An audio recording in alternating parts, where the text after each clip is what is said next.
very recently, just a couple of months ago, I have taken over the responsibility of the Vice Chancellor in Hindi University, West Bengal.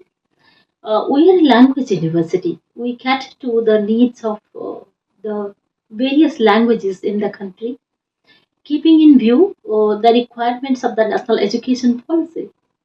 If you look at the policy document, the national education policy document, in the 22, in the 67 pages of the policy document, you will find the word language at least 202 times.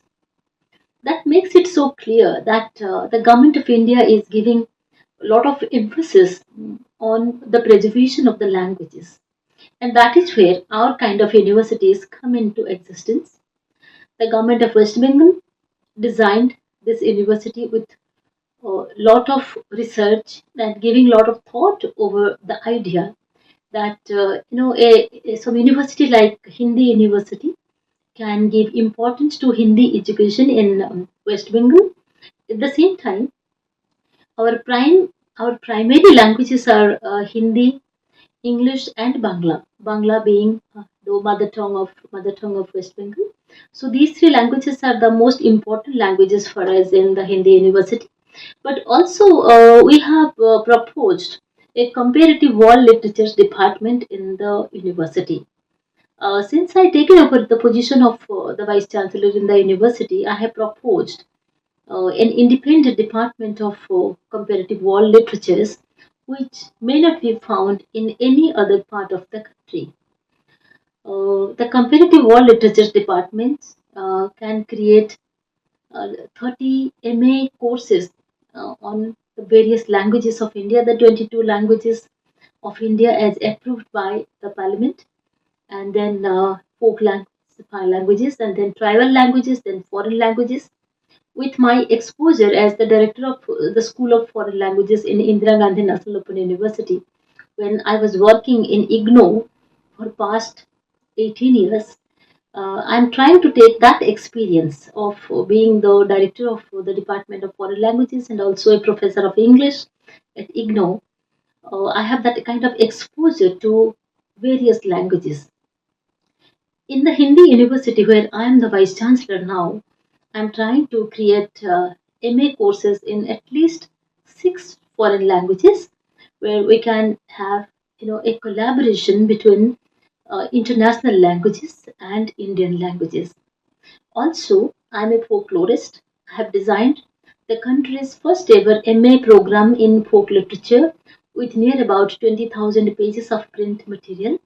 I'm trying to use that research in Hindi University and create an MA program in folk literature where the folk practices, the folk culture of West Bengal will definitely be given a lot of importance, primary importance. At the same time, we can also create a comparative study between the various folk traditions of the world and also of the country from Kashmir to Kanyakumari. And our departments are already engaged in research in creating a pool of specialized people who can work on folk languages, and then we can create that MA program in folk literature. That is one thing. Coming to International Women's Day, today I was a part of the Festival of Letters in Sahitya Academy as an expert, as a poet, definitely. I'm a poet with 21 published books, out of which 8 are poetry collections in English, and rest other books are on folk literature, on Indian writing in English, on folk literature, and on various subjects in English language teaching and Indian writing in English. So those are my subjects of interest. So today I talked about solidarity between the three genders. As a teacher teaching in various English departments since past 2 decades, I have understood one thing. Feminism doesn't mean exclusion of men. Excluding men, we cannot create any engagement with feminism.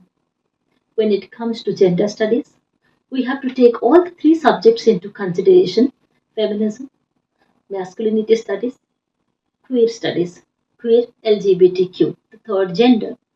We have to create some kind of collaboration and understanding between the three genders so that we can create a gender studies discourse in our research and pedagogy. That is exactly what I'm trying to create in the Hindi University in West Bengal.